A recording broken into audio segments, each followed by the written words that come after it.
అది ఈ దేశంలో ఎక్కడైనా అభివృద్ధి జరుగుతుందంటే అది ఇక్కడ హైదరాబాద్.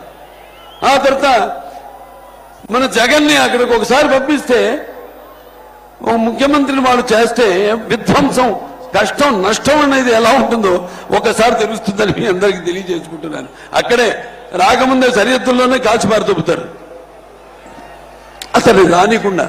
అంటే నేను అనేది ఏంటంటే అటువంటి ఒక ఉద్యమం రావాలి మీ అందరిలో. ఇవాళ మీ భవిష్యత్తు మీ చేతుల్లో ఉంది, మీ బిడ్డల భవిష్యత్తు మీ ఓట్లలో ఉంది, మీ యొక్క రాష్ట్రం భవిష్యత్తు మీ ఓటుల్లో ఉంది. అందరూ ఉద్యమించాలి. కులాలు మతాలు ఇవి కాదు. రక్తానికి జాతి లేదు, మాంసానికి మతం లేదు, చర్మానికి కులం లేదు, ఇవి కాదు మనకి కూడిపెట్టేవి. ఇవాళ అందరూ మన ఆంధ్ర రాష్ట్రం వైపు చూసి అభియానాలు చేస్తున్నారు, నవ్వుతున్నారు. కొంతమంది అయితే అతను చాలా మటుకు ఆంధ్ర రాష్ట్రం గురించి పల్లెత్తు మాట అంటలేదు.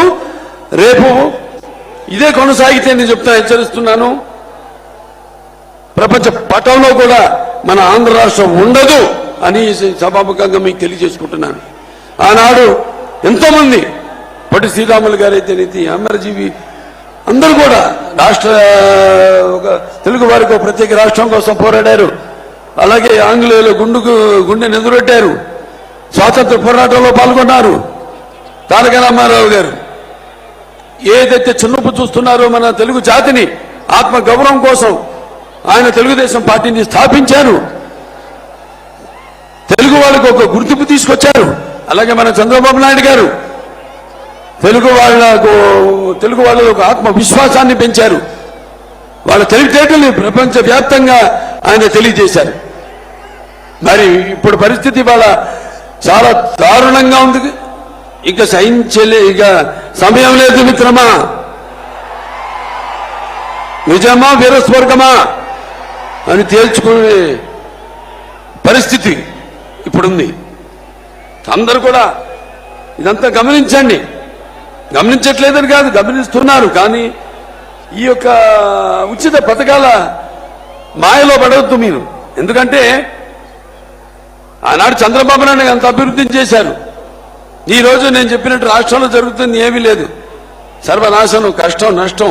అది విద్యలో కానివ్వండి, వైద్యంలో కానివ్వండి, లేకపోతే గుడిలో కానివ్వండి, బడిలో కానివ్వండి, అన్ని విధాలుగా అన్ని రకాలుగా ఈ రాష్ట్రాన్ని సర్వనాశనం చేస్తున్నాడు ఈ సైకో. వాళ్ళలో కూడా ఉంది, వాళ్ళ పార్టీలో కూడా. ఇవాళ ఎంతో మంది ఎమ్మెల్యేలు వాళ్ళు కొంతమంది ప్రకటించడం జరిగింది. మళ్ళీ ఎవరెవరో వర్గాలు వాళ్ళ సీట్లు మాత్రం మార్చలేదు. మీరు నమ్ముకున్నారు కొన్ని వర్గాలు ఆ పార్టీని, వాళ్ళని మాత్రం మార్చారు. సో సామాజిక న్యాయం ఎక్కడ జరుగుతోంది అని నేను ప్రశ్నిస్తున్నాను. మీరు ఆత్మ పరిశీలన చేసుకోండి, ఏం జరుగుతుంది ఇక్కడ అన్నది. ఉద్యమిద్దాం అందరూ. ఆనాడు నేను చదువుకున్నప్పుడు నా పాఠ్యాంశంలో ఒక ఫ్రెంచ్ మహారాజు లూయి ది 16th ఇలాగే ఈ పిచ్చోళ్ళగే తాడపల్లికి అదే అతని సామ్రాజ్యం ఏదో కూపస్థ మండుకంలాగా కప్ప బావి తన ఉన్న బావే తన సర్వస్వం అనుకుంటుంది, తన ప్రపంచం అనుకుంటుంది. అలా అనుకుంటున్న అటువంటి ఆ లూయి ది 16th బయటికి లాక్కొచ్చి జనం తల నరికారు. అప్పుడే మొదలైంది ఫ్రెంచ్ రెవల్యూషన్. అటువంటి పరిస్థితి ఇక్కడ ఉంది. మనమంతా కూడా మన హక్కుల కోసం ఏ ఒక్క ఛాన్స్ అని చెప్పి అధికారంలోకి వచ్చి మొత్తం అన్ని సర్వ వ్యవస్థలను నిర్వీర్యం చేశాడు. అందరినీ అంటే యువతనైతే మీ పరిశ్రమలు రాకుండా, యువతకి చదువు రాకుండా ఈ గంజాయి ఏదైతే ఇవన్నీ ప్రవేశపెట్టారో వాళ్ళని వేలెత్తి ప్రశ్నించకుండా ఏవేవైతే అలా మత్తు పదార్థాలకి అలవాటు చేస్తున్నాడో, ఎలా ప్రజలు ఈ రాష్ట్రాన్ని వలస వెళ్ళిపోతున్నారు వేరే రాష్ట్రాలకు.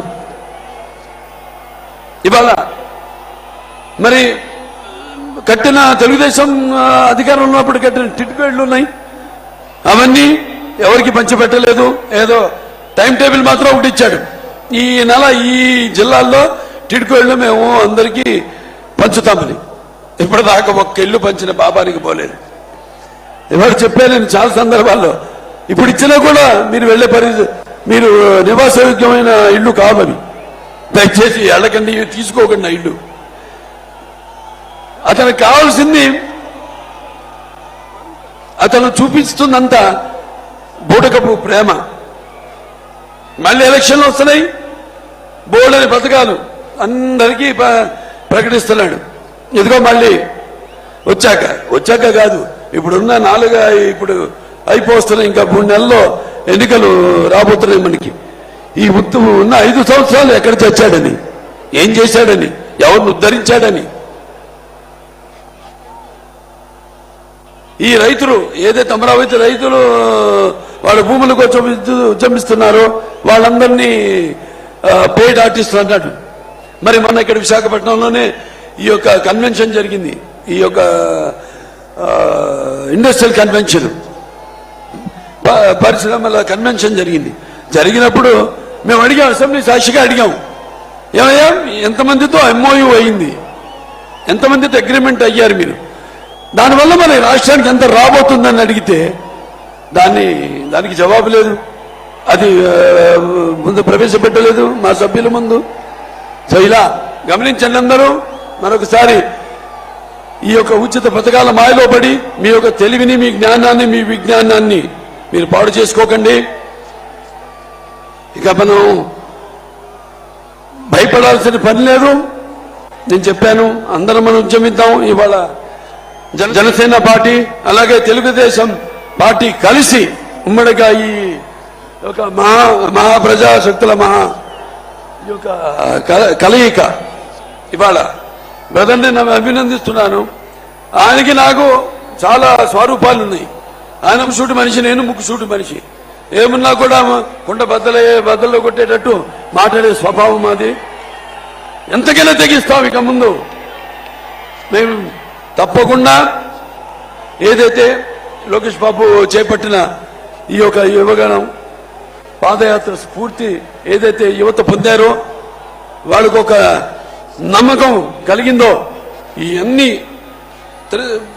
సంగమాలన్నీ కూడా కలిసి సంగమించి రేపు రాబోతున్న ఎన్నికల్లో తిరిగి మనకు పునర్వైభవం మనం తీసుకురావాలని, మన జాతికి అయితేనేమి, అలాగే మన భవితకు అయితేనేమి, మన పిల్లల భవితకు అయితేనేమి, మన రాష్ట్ర భవితకు అయితేనేమి, మనందరం కూడా కలిసి ఉద్యమిద్దాం, విజృంభిద్దాం. ఎవరడ్డు వస్తే ఎటువంటి సమాధానం చెప్పాలో చెప్తామని ఈ సభాముఖంగా తెలియజేసుకుంటూ మీ అందరి నుంచి సెలవు తీసుకుంటున్నాను. జై తెలుగుదేశం, జై ఎన్టీఆర్, జై చంద్రబాబు నాయుడు.